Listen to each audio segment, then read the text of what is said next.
Bonjour, je suis Maryse Mounier. Je suis agricultrice depuis 2006 et j'ai découvert la vanille en arrivant à La Réunion parce que je suis toulousaine et je suis tombée amoureuse de la vanille et du coup j'ai décidé de m'installer en tant qu'agricultrice. La vanille givrée, c'est la vanille la plus exceptionnelle. C'est un phénomène naturel qui va se produire, un surplus de vanilline qui va sortir de la gousse et ça va développer des petits cristaux comme on peut voir là. Donc là c'est en filament. Et des fois, c'est juste des cristaux, on dirait des petites paillettes. Voilà. Et c'est le must de la vanille ramassé à haute maturité. Un peu, on peut la comparer au vendange tardive. Je veux un produit de qualité, de haute qualité. Donc c'est beaucoup plus concentré en vanilline. Au lieu d'utiliser la vanille Réunion, déjà à la base, elle est très forte en arôme. Elle est très très parfumée. Mais là, la vanille givrée, elle peut être jusqu'à 4 fois plus élevée en taux de vanilline. Donc on va couper au moins sa gousse en 3 morceaux. Et on va utiliser comme une gousse traditionnelle.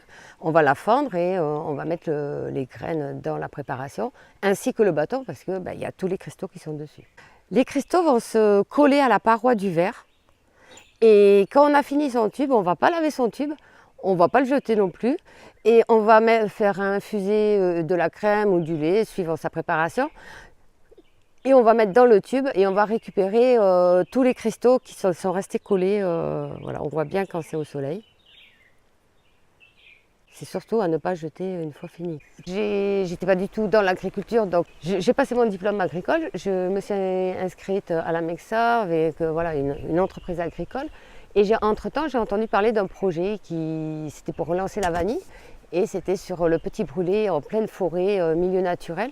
Donc il a fallu défricher, que je me documente sur la faune et la flore parce qu'il y a des espèces à protéger. Il y a des espèces endémiques, indigènes. Au fur et à mesure, j'ai défriché, j'ai planté et voilà. J'aime trop ma forêt et puis je ne peux plus m'en passer. Alors là, c'est la période de pollinisation des fleurs, mi-octobre jusqu'à fin décembre. Et là, c'est tous les jours, du lundi au dimanche. Donc j'ai dans la forêt à polliniser mes fleurs, parce que ça se fait que à la main. En fait. Savoir qu'une fleur de vanille est égale à une gousse, donc si je ne fais pas mes fleurs, il n'y a pas de vanille. Par la suite. Donc c'est très important cette période-là que je sois tous les jours présente en fait.